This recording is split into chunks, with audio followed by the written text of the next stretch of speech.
Pour plusieurs d'entre nous, septembre signifie la rentrée scolaire ou la cueillette de pommes. Pour d'autres, c'est la rentrée de la nouvelle caméra 3D de Panasonic qui permet de simplifier le tournage en stéréoscopie. Elle est abordable, flexible et relativement facile à utiliser si on la compare à des rigs. Les problèmes de rotation, d'ajustements verticaux, de couleur, de contraste, de synchronisation sont pratiquement éliminés avec cette caméra-là. Donc, ça sera plus facile pour nous de se concentrer sur la composition de notre image et également sur les ajustements de la convergence. Sa manipulation, ses menus sont comparables à une caméra que plusieurs connaissent déjà, la HVX200. Ce qui caractérise la caméra, évidemment, ce sont les deux lentilles qui sont contrôlables, mais également le petit écran qui, lui, nous permet de superposer l'image de gauche et de droite. Et puis, avec la molette, on peut déplacer le point de convergence. Une autre chose qui est intéressante également, c'est qu'il y a un petit guide visuel qui valide approximativement le calcul des distances pour qu'on puisse reproduire une image efficace.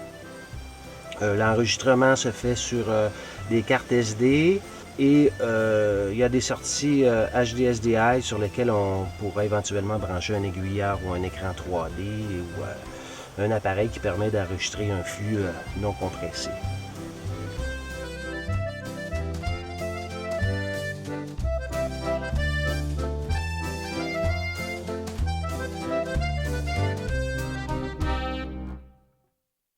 En bref, si on respecte les règles et les calculs qu'impose un tournage en stéréoscopie, on pourra utiliser les fichiers tels quels en montage sans avoir à les retoucher. Cependant, si on pousse les limites, ça va nous prendre des logiciels adaptés pour créer des images spectaculaires.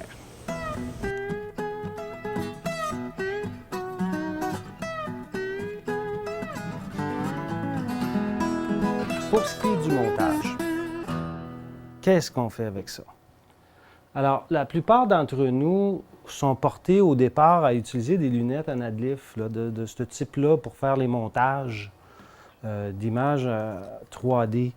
Le problème, c'est que c'est très inconfortable au point où on va décider de monter le film en relief en 2D. Alors ça crée quelques problèmes. D'abord, on ne peut pas évaluer le métrage qui a été tourné en 3D.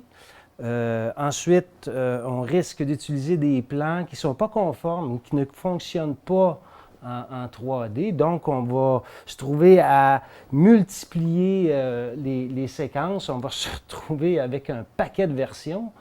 Et encore plus important, c'est qu'en bout de ligne, le film va avoir l'air d'être conformé en 3D. Donc ça, c'est pas ça qu'on veut, parce qu'il y a un vieux proverbe égyptien qui dit « Quand tu tournes en 2D, tu montes en 2D. Quand tu tournes en 3D, tu montes en 3D. » Personnellement, moi, j'ai fait le choix d'une solution qui est très confortable, qu'il s'agit de lunettes actives qui vient d'un kit NVIDIA. Et un MOS, si vous tournez avec la caméra, c'est de vous procurer le logiciel Neo 3D de Cineform, qui est un logiciel vraiment fantastique et adapté pour la caméra Panasonic. C'est relativement simple d'utilisation et surtout, c'est qu'on peut synchroniser la gauche et la droite simultanément et automatiquement. Alors, il y a une grande économie de temps qui se fait à ce niveau-là. Et ce qui est encore plus intéressant, c'est qu'on peut l'utiliser simultanément avec notre logiciel de montage non linéaire. J'utilise ici la nouvelle suite de Adobe Premiere Pro, pour la raison suivante, c'est que et Neo 3D et Premiere Pro sont compatibles avec les lunettes. Donc, j'ai toujours le métrage en 3D si je veux monter et performer.